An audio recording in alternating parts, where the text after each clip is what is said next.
If you're thinking about moving to Scottsdale, you're probably wondering about very important issues, from things to do for the family in Scottsdale, the schools, medical fields, jobs, and opportunities. We're continuing where we left off, talking real talk about what it's really like to call this desert paradise home. Hi everyone, I'm Todd Gullinson, a local broker right here in Scottsdale, Arizona.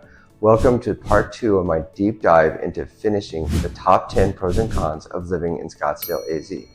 In this video, I will walk you through what are the things to like and what's not to like as a local, the pros and cons. From things to do in Scottsdale and the incredible golf and wellness scenes, to the challenges like high utility bills and the city's car-centric design. I'll break it all down with the latest insights for 2025. If you haven't already watched part 1, be sure to check that out too, where I've covered 5 more pros and cons of living in this unique city. Let's jump back in. Pro 6, the active outdoor lifestyle. If you're even remotely interested in fitness or staying active, Scottsdale makes it incredibly easy to move your body. Thanks to the constant sunshine and mild winters, there's no off-season when it comes to outdoor activity. People here hike, bike, jog. They play tennis and golf and do yoga nearly outside every year round. It's not just a hobby, it's built into the lifestyle. You're surrounded by parks, desert trails, biking paths, and even free community fitness events. It's a place that invites you to get off the couch and into nature. And it's not all intense, hardcore fitness either. You can be as casual or committed as you want. Maybe you're just walking your dog around the park while soaking up the views. Either way, being outside is the norm here, not the exception. That kind of active environment tends to rub off on people and is one of the big reasons why residences tend to feel healthier and more energized here than in more sedentary, weather-challenged cities.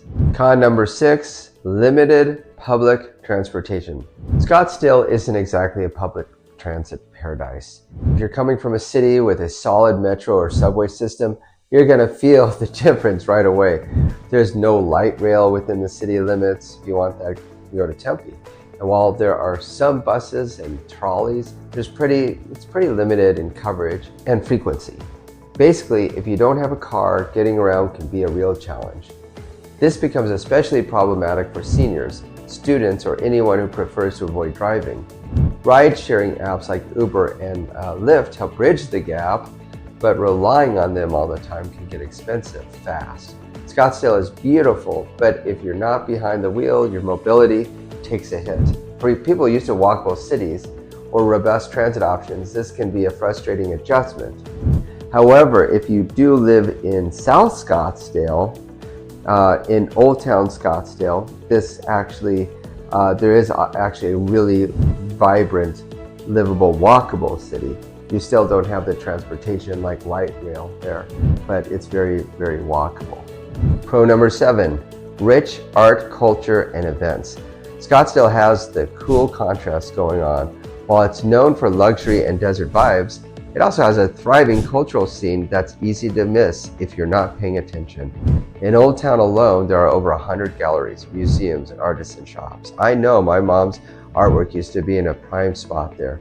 The Scottsdale Museum of Contemporary Art adds a modern edge, and the annual Art Walk brings local and tourists together every Thursday for an evening of open galleries, live music, and food trucks.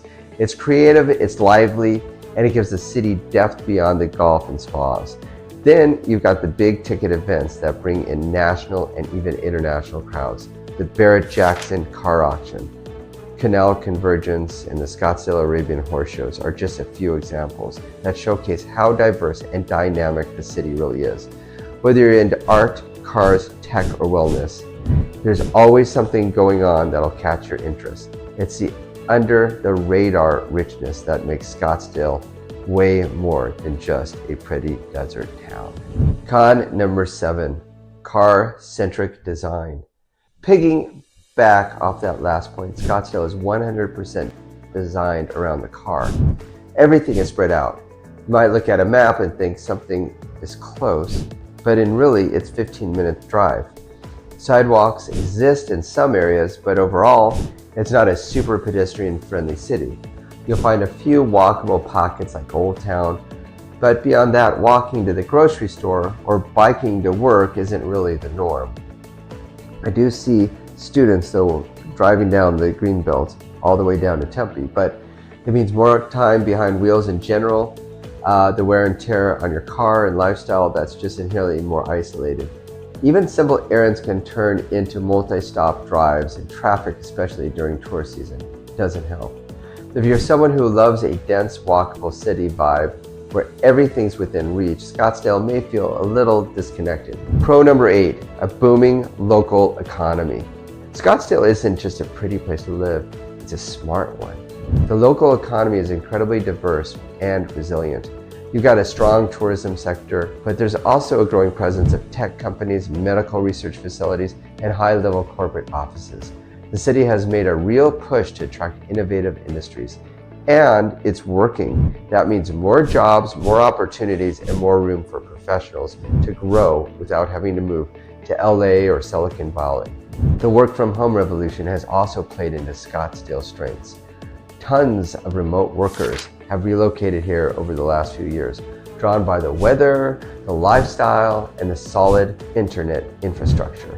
Combine that with relatively low income tax and a pro-business climate, and it's easy to see why entrepreneurs and professionals are planting roots here. It's not just a place to retire or vacation anymore. It's a place where you can build a future. Con number 8, high summer utility bills. This is where solar may help. With those scorching summers come some pretty brutal utility bills. Air conditioning isn't optional, it's survival. And when it's running nearly 24/7 for 3 months straight, those energy costs really start to pile up. It's not uncommon for summer electric bills to hit $300 to $400 in a small home, maybe even $800 in a very large home. So depending on the size of your home and how efficient your system is. Some folks try to offset that with solar panels, which does help, can help a lot in the long run, but it's a big upfront investment, though there is an amazing tax advantage. Others try to energy stack tricks like blackout curtains, smart thermostats, or keeping the certain parts of the house closed off during the hottest parts of the day. Still, there's no getting around the fact that the summer season brings a spike in your monthly expenses. It's a hidden cost that catches a lot of new residents off guard, but if you plan on it, then you're not as caught off guard.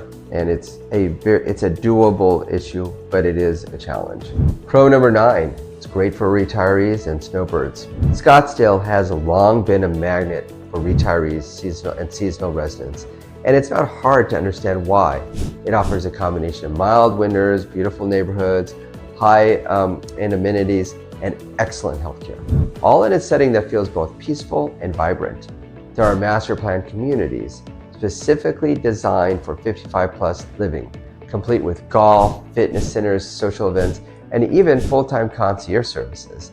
It's easy to stay active, make new friends, and enjoy a slower pace without feeling isolated or bored. Snowbirds especially love the ability to escape brutal winters and trade snow for sunshine. They can enjoy outdoor living during the coolest months back home and then return up north here. The city is well situated for part-time residences with easy access to airports, short-term rentals, and services that cater to seasonal needs. If you're looking for a retirement destination or a winter escape that still feels lively and connected, Scottsdale is hard to beat. Con number 9, limited diversity. Scottsdale has a reputation, fair or not, for being a bit homogeneous, especially compared to bigger, more urban cities. Demographically, it leans heavily toward affluent and retired populations. And while there are absolutely pockets of diversity and growing change, it's not exactly a melting pot the way cities like LA, Chicago, or even Phoenix are. That can make it feel culturally a little bit limited if you're used to a broader range of backgrounds, foods, languages, and community events. This lack of diversity also shows up in housing and income levels. The wealth gap can feel stark at times, and there are fewer spaces that reflect a wider range of economic or cultural experiences. For people who value multicultural environments and inclusive communities, that might be something to think twice about before planning routes here. Pro number 10, it's close to Phoenix, but feels separate. Scottsdale sits right next to Phoenix, which means you get all the big city perks without the big city headaches. No need to fly somewhere. You're only about 20 to 30 minutes away from Sky Harbor. You want to catch a concert, a pro sports game, or check out a museum downtown. It's all easy accessible. But once you're back in Scottsdale, it's like the volume gets turned down. The traffic lightens up, the atmosphere relaxes, and everything feels just a little more polished and peaceful. It's a true best of both worlds situation. You don't have to sacrifice access to major events or services, but you also don't have to deal with the constant hustle. Scottsdale maintains its own identity, a little more upscale, more laid back, and more scenic. It feels like a city with its own rhythm and vibe, even though it's technically part of the Phoenix metro area. For people who want proximity without chaos, that balance is a huge win. Con number 10, limited nightlife and entertainment variety. When the sun goes down in Scottsdale, the options can feel a little predictable. The nightlife scene is mostly centered around upscale lounges, wine bars, and club spots in Old Town. It's fun, sure, but if you're into the indie music, dive bars, and underground scene, or live theater, you might find it a bit lacking. It's more cocktails on a rooftop than basement jazz clubs or impromptu poetry slam.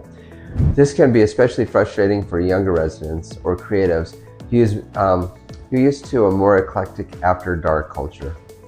Phoenix has more variety, but that means another drive, parking hassle, and late night trek back.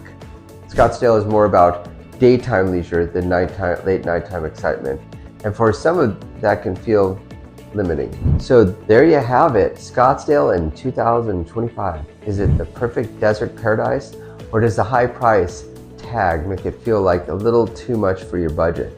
Honestly, it all depends on your personal preferences and lifestyle. If you're all about sunshine, luxury, and a laid-back vibe, it could be your dream spot.